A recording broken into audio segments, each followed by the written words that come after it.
The story of Docdoron, War of Three Universes, the last battle at Docdoron.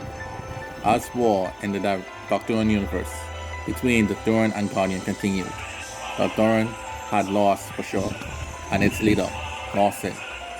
Lance and Spice were on the retreat as Poe and Al and Archer Info pursued them to the main Docdoron galaxy where the decisive battle was going on.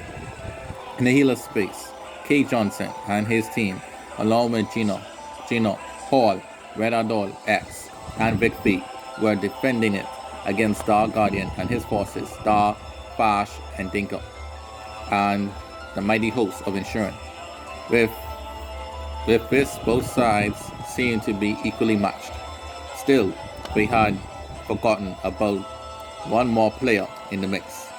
UV was giving it his all, slaying Insurance forces. Carl was doing likewise, killing Madonians in the city of Docdoron, where this epic battle was taking place. Carl buffed up to be an ultimate guardian, and with his two blades in hand, he worked his way to UV. UV, seeing this, cut down a few more mana enemy officers before he reached his target. UV, why, Carl? Why could you have brought peace to our universe? Carl, fool! You are too small-minded to see the larger picture. I will end you and absorb your army into mine to deal with the Albeana and rule all the universes. UV, I don't know how they did things back in your universe, but here we cut down scum like you, Guardian.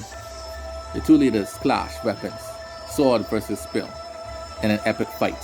UV glowed red and Carl glowed green as their in powers were began to ooze out of them.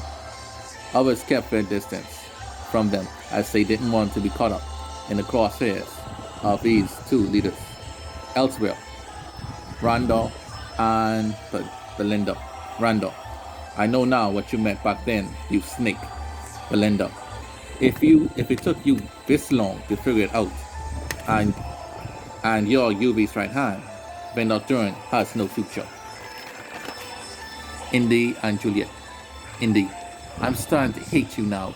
Juliet, oh no, don't change your little nice ways for me. How will you see heaven when I kill you? Ren and Athena, you're quite impressive for an old guy. Ren, shut it. I'm not old. Weak compliments like that won't get you nowhere. Sia and Ricardo double. Ricardo, you would make a fine officer in our army. Sia, please save me the small talk.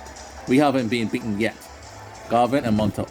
Garvin, I should have dealt with you long time ago. Monta, is that any way to talk to your friend? Garvin, friend? You're the traitor and a spy. You lied to my friends and to my lord. Only hell awaits you, Monta. Monta fired his rounds at Garvin as he flew towards him. Garvin ran right toward him, without a care of his own personal safety. Garvin then used his strength to grab hold of Monta's craft mid-air and fling him off it. Then Garvin threw the craft at Monta's men and then exploded on them, killing them instantly.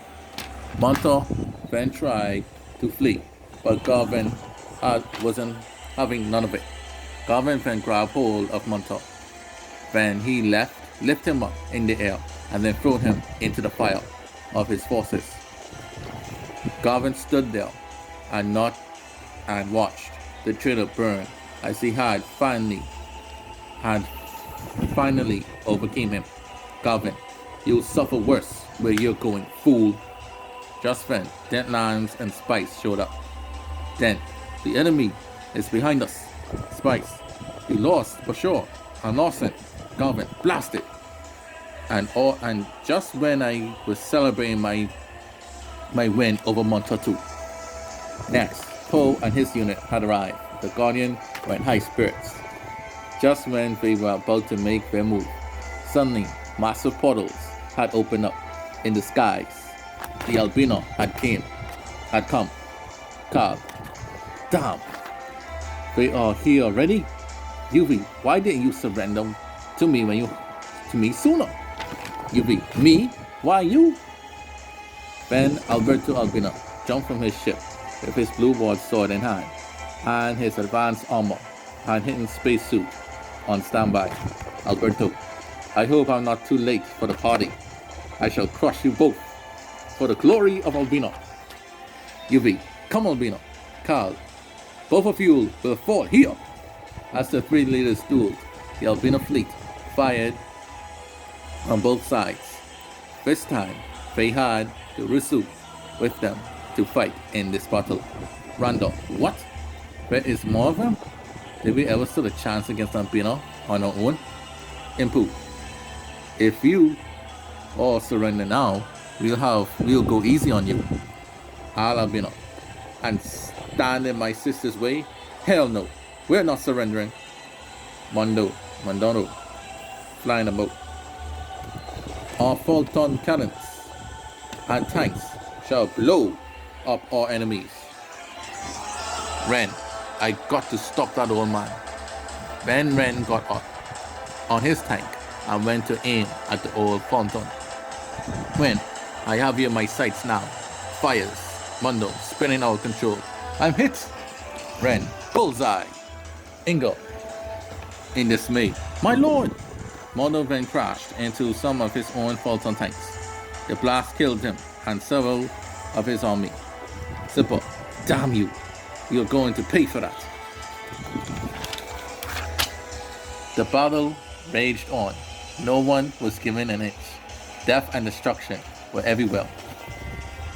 As the three universal powers were prepared to rip each other to shreds, UV and Carl were fighting, and then Alberto chimed in into the fight, went up into the air together. UV and Alberto smacked Carl down on the ground as they now squared up at each other in the air.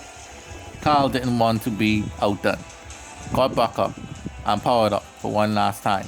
The three leaders were about to collide, and the victory to this war was about to be decided till Albertov, appearing between the three leaders midair before they clash. Enough! You lot were made to serve Bocaccia Magna, to fight his wars, not your own. Now, the fate of all universes depends on the outcome of the clash between the LaFleur and Sussa. Make yourselves ready now. When Albertov unleashed his power across the universes, which stopped everyone from fighting, and he took complete control of UV, Carl, and Alberto minds. Now our three leaders was just over beyond the behind horizon. Albertov with glowing red eyes, as they were now under this immortal's control. Albertov is the most powerful of the four angels, and his abilities are unknown and extremely powerful. Only for Captain Magna himself is stronger than him. With this war finally over, the fate of all space now rested on the outcome battle between Androzika and Scholastica. End.